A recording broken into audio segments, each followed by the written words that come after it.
जय माँ भवानी, जय महाकाल। हाँ, तो कल एक वीडियो मैंने देखी, तो उस पर डिस्कस करते हैं। तो डिस्कस हाँ, तो वो साड़ी ब्लॉग ने ब्लॉग के माध्यम से बता रही थी ये है वो है वो है। तो तू बाराबंकी जाना चाहती है तो लोधेश्वर महादेव की धरती पे तेरा स्वागत है, जाओ बाराबंकी। और मैं बाराबंकी किस सन में पहुंचा और बाराबंकी सबसे पहले मेरे साथ कौन था, ठीक। तो एक महिला चिकित्सक थी हमारे यहाँ, जहाँ पापा मेरी जॉब करते थे। तो मुख्य जो मुख्यालय था उत्तर प्रदेश राज्य सीमेंट निगम का, चोचोर की सीमेंट फैक्ट्री थी, वहाँ पे उसके पापा कार्यरत थे। और उसके पापा चौबे जी ने, कमला प्रसाद चौबे जी ने मुझसे कहा कि बेटा विजेंद्र, क्या कहते हैं, सच्ची को जाओ क्लिनिक खुलवा यार कहीं, क्योंकि यहाँ रावर्ट्सगंज में तो इसकी क्लिनिक चल नहीं रही है। तो कहा चाचा कहाँ खुलवा दें। मैंने उनसे कहा चाचा कहाँ खुलवा दें। कहे यार जहाँ तुम काम धाम, कहाँ तुम रह रहे हो, तुम का हम तो लखनऊ में रह। अरे कहा प्रदेश की राजधानी है, वहाँ खुलवा दो। उनका ठीक, चलिए देखते हैं।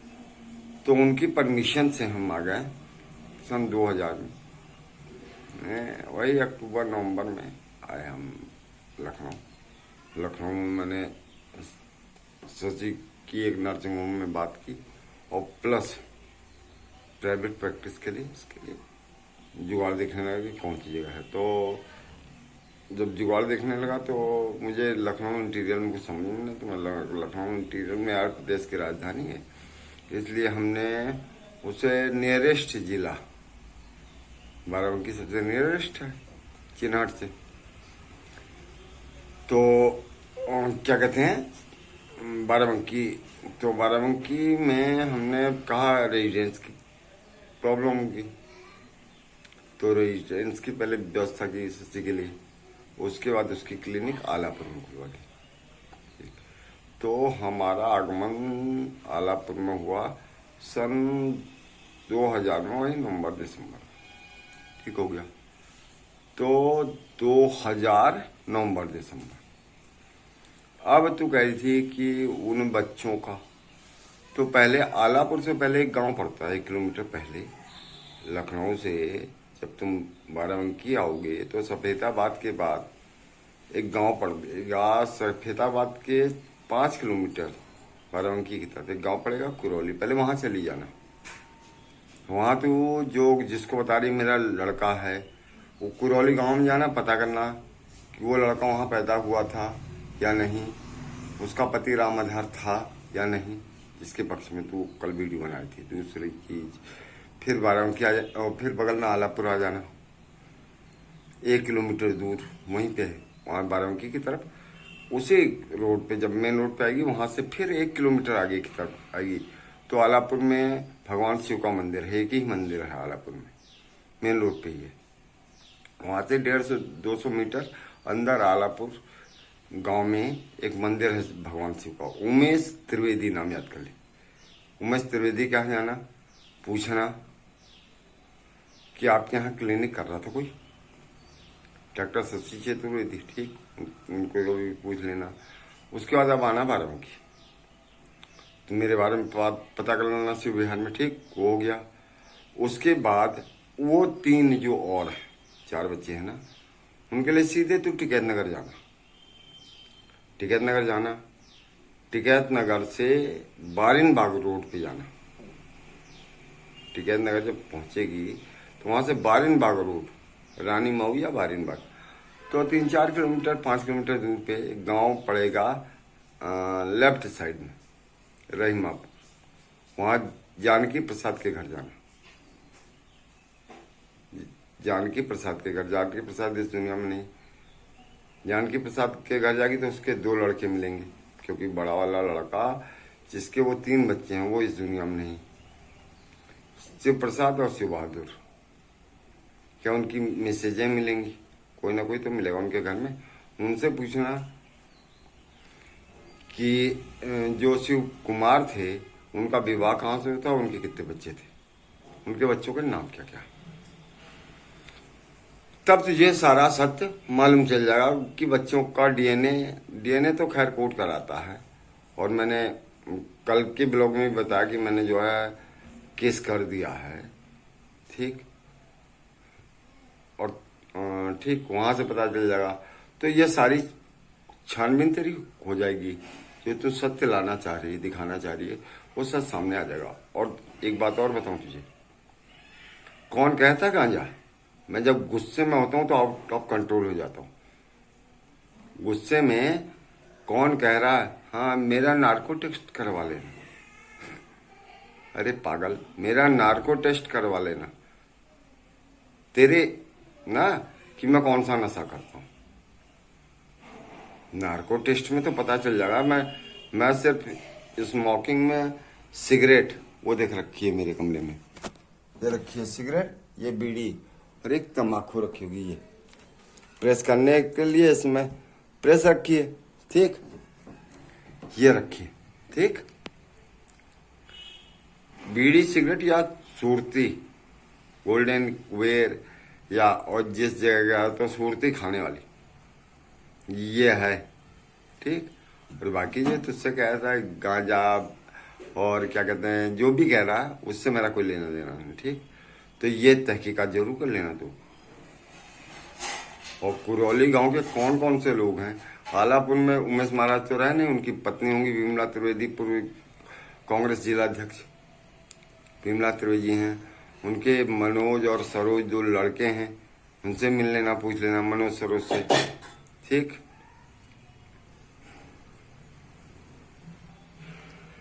और कल मैंने तू कितनी बार कह चुकी कि मैं इन पे वीडियो नहीं बनाऊंगी, इतने वीडियो नहीं बनाऊंगी। हमने तो एक बार भी नहीं कहा कि हम तेरे पे वीडियो नहीं बनाएंगे। और तेरे इतने अच्छे संस्कार हैं कि दिवाली देती है साला और जूते से मारूंगी ये, और तेरा कोई मैटर नहीं है। तो अपने व्यूज लाइक और सब्सक्राइब के चक्कर में तू इतनी हद तक गिर जाती, तेरे इतने अच्छे संस्कार हैं। मैं तो बुरा हूं, मैं बुरा हूं, तू कह रही है, सब कह रहे हैं, ठीक, मैं बुरा हूं। लेकिन मेरे मुंह से गाली सुनी, उसकी बहन गीता की बहन गई थी, इसका यार है, वो तो बहुत पहले की बात है जब उसकी माँ ने मारा था। तब मैं इसको जब थाने लेके गया था, और क्या वो पटवारी चौकी, उसके बाद थाने लेके गया, उसके बाद जो है वो हुआ क्या कहते हैं तुम्हारा मेडिकल, और उसके बाद जब ये क्या कहते हैं वहां भर्ती रही, तब कह रही थी, उसकी बहन कह रही थी गुड़ छड़ रहे, तो क्यों, उसने कहा तो चमत्कार, मैंने कहा तो बलात्कार, क्यों, उसने कहा तो चमत्कार और मैंने कहा बलात्कार। और मैं जो आरोप लगा रहा हूं, तो गबनी गांव भी जाना और मगनी से भी पूछना कि उसके पिता के ने उसके साथ ऐसा किया, या जो अजय रावत उर्फ दल्ली है, जो मेरे चाचा के लड़के का साला है, वो उसके कमरे में आता था कि नहीं, उससे कैसे गंदी हरकतें करता था कि नहीं। अपनी बुआ जी के साथ लोग ऐसे ही करते हैं, या अपनी बहन के साथ, गांव की बहन, मैंने अपने गांव, मेरे गांव में जाके पता कर लेना। और तू कहती थी पैठानी वाला वो मंगलवार, कहाँ गया वो मंगलवार, मैं लाइव रहूंगा जिस दिन पैठानी में रहूंगा, क्योंकि पैठानी का भी बहुत सत्य निकालना है मैंने। जिस दिन मेरे साथ पैठानी में वो घटना हुई थी 1995 में, उसके बाद मेरे पिताजी अपने जीवित जी उस गांव में नहीं गए, उनको नफरत सी हो गई थी, कुछ हुआ होगा उनके दिल में भी दुख कि मेरे लड़के के साथ इन्होंने गलत किया। वो भी मैटर मैं धीरे धीरे वो कहानी भी लाऊंगा आप लोगों के सामने, पहले तू यहीं तक सुन। या स्पेशली तू 100 बार कहती है, तूने 100 बार कह दिया मैं ब्लॉग नहीं बनाऊंगी, इनके ऊपर मैं कोई वीडियो नहीं बनाऊंगी, मैंने एक बार भी नहीं कहा। हमारे मुंह से कोई गाली नहीं आती आज तक। तू पहले तूने वीडियो बनाया, फिर कहती थी गले मिलो या रालो मिलो, कौन है वो, उसको भी ले जाना अपने साथ। और जो तेरे सपोर्ट में ब्लॉगर हैं उनको भी ले जाना, हमारे सपोर्टरों की बात छोड़ दे। तो और कितने गंदे गंदे तू एक दिन वो कर रही थी, और वो है कौन, वो राधे सिंह नेगी, हनुमान बना दूंगा उसको। वो कह रहा था अब तो लाल भात बनेगा। बहुत अच्छा कमेंट था उसका। क्यों, किसी की वीडियो में उसने कमेंट किया अब तो लाल भात बनेगा। उसके घर में भी मरेगा तो भी लाल भात बनेगा। अगर पैसा नहीं होगा लाल भात बनाने का तो मैं दे दूंगा, क्योंकि वो तेरा सबसे बड़ा सपोर्टर है। और एक वो मुंह में मास्क लगा के रखती है, उसके घर के अंदर कमरे में, उसके फोन में, उसके अंदर की जो हवा है उसमें, उस पूरे मकान में वायरस होगा। इसीलिए वो क्या कहते हैं, मास्क लगाती। मैं तो बुरा बोलना ही नहीं चाहता। मैंने सुना हार्ट पेशेंट है, चलो हार्ट पेशेंट है, हार्ट पेशेंट है। मेरी माँ भी हार्ट पेशेंट थी, तो सिर्फ अच्छा ही सोचती थी, अच्छा ही बोलती थी। मेरी माँ भी हार्ट पेशेंट थी। जो हार्ट पेशेंट होता है वो अपने दुख को कम करने के लिए भगवान से स्तुति करता, प्रार्थना करता कि हे प्रभु मेरे कष्टों को कम करो, ना कि दुनिया भर के परपंच में रहता है।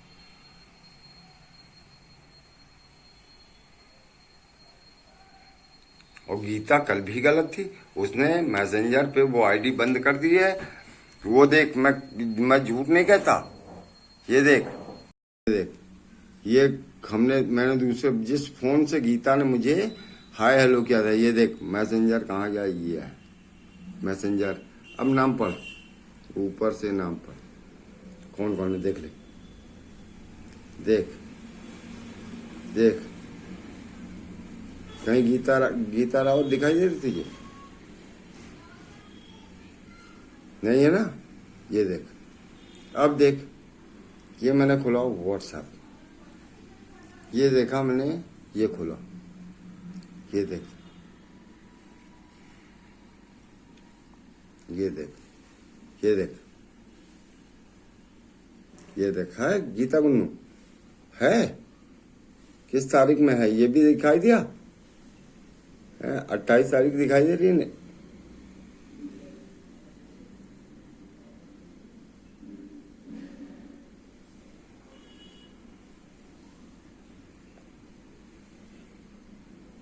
दिखाई दे रही नहीं? और उसके बाद हेलो भाई क्या क्या है, ये है। पहचानते तो हैं आप मुझे, ठीक ना? और ये देख यार, संकेत के क्या। और जिस दिन मैं वकील के साथ बैठा हुआ था तो मैं उसको दिखा रहा था कि ये लड़का है मुझे पटवारी चौकी में धमकी दे रहा था। तो इस लड़की ने मेरा मैसेंजर पर हाय हेलो किया था। हेलो भाई पहचानते तो हो आप? अब मैंने क्योंकि मैंने मैसेंजर खोला तो उस पर वो आईडी डिलीट थी, तो मैंने उससे कहा यार वो तो शो नहीं कर रहा। तो उसने कहा, वो कंप्यूटर का अच्छा जानकार है, तो उसने कहा यार उसने जब अपनी वो आईडी डिलीट कर दी, अगर तुम्हें ब्लॉक करती तो उसकी आईडी तो शो करती। तो वो तो मैंने जिस नंबर से मैं ब्लॉगिंग करता हूँ, जिस फोन से, उस फोन में वो सेव था, मैंने स्क्रीनशॉट ली हुई थी। और स्क्रीनशॉट लेने के बाद मैंने वो नंबर की भी स्क्रीनशॉट ले रखी। ये देख, ये देख, अब क्लियर दिखाई दिया। 28 नंबर कितने, 2:47 PM। और उसके बाद अब देख आगे, इसके बाद ये देख कितने बजे फोन आया, नवंबर 3:34 पे, ठीक। ये देख कितने फोन आए। और ये जिनके विरुद्ध मैंने कार्रवाई की थी, और जो लड़का मैंने सबसे पहले जब मैंने कंपनी ज्वाइन की थी तो मैंने जिस लड़के को पकड़ा था, इसका पीछा किया था, ये लड़का है, देख ये था।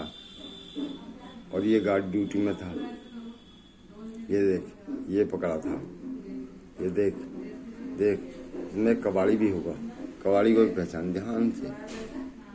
ये मैंने, और ये देख, देखा, ये देखती रहे। और इसका बाद ये गाड़ी का नंबर भी ध्यान से देख।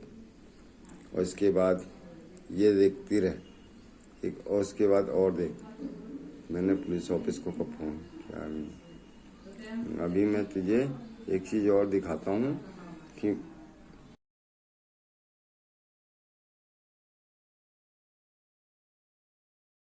ध्यान से देख, ऊपर क्या लिखा है, पुलिस ऑफिस है। और ये क्या भेजे हैं, ये क्या भेजे हैं, फोटो हैं, ठीक। तो मैंने जब चार्ज संभाला था उस कंपनी का, और मैंने जिसको पकड़ा और वो कबाड़ी को, तो मैंने पुलिस ऑफिस तुरंत फ़ोन कर दिया। पहले पुलिस ऑफिस थाने में फ़ोन किया, उसके बाद एसपी साहब के यहाँ पुलिस ऑफिस फ़ोन किया, उनको व्हाट्सएप पे भेज दिया ना। तो कोई भी चीज़ करने से पहले, बोलने से पहले 1 लाख बार सोचना। फिर मैं कह रहा हूँ, मैं तुझे सारी चीज़ें दिखा रहा हूँ, और मैंने तुझे बताया कि बाराबंकी जाना तो यहाँ जरूर जाना और लाइव रहना। मैं तेरे साथ जुड़ा रहूँगा लाइव। और गांजा भांग बिना जाने कि, मैंने कहा कौवा कान ले गया, कौवे के पीछे नहीं जाते हैं, पहले कान के पीछे जाते हैं। तू कह रही थी तुझसे हेल्प ली, अब तू कल कह रही थी रालो मिलो कि गले मिलो, कौन सा है वो उसने बनाया, सबसे पहले उसकी वीडियो आई। फिर तू कही थी मुझसे हेल्प लिया। एक जुबान की है यार, कितनी जुबानें बदलती है तू, तो कितनी बार थूकती है कि मैं इनके बाद वीडियो नहीं बनाऊंगी। हमने तो एक बार भी नहीं कहा हम दोनों में से। जब तक हम अपनी लड़ाई जीतेंगे नहीं, हम अपनी लड़ाई कानूनी रूप से नहीं जीतेंगे, तब तक हम ये जंग लड़ते रहेंगे, नहीं समझी। और हमारे रास्ते में जो जो आएगा, जो जो मतलब अवरोध आते जाएंगे, हम उनको हटाते जाएंगे। अभी तो हमें डीजीपी उत्तराखंड से भी मिलना है, उस दिन मैं लाइव रहूंगा जब डीजीपी कार्यालय जाऊंगा कि अभी तक उन अपराधियों की गिरफ्तारी क्यों नहीं हुई। भाई 3 तो वो सोना देवी उसका पति और भरत सिंह भंडारी, और 2 ये जो पटवारी चौकी में एक धमकी दिलवा रही थी और एक धमकी दे रहा था। जय माँ भवानी, जय माँ।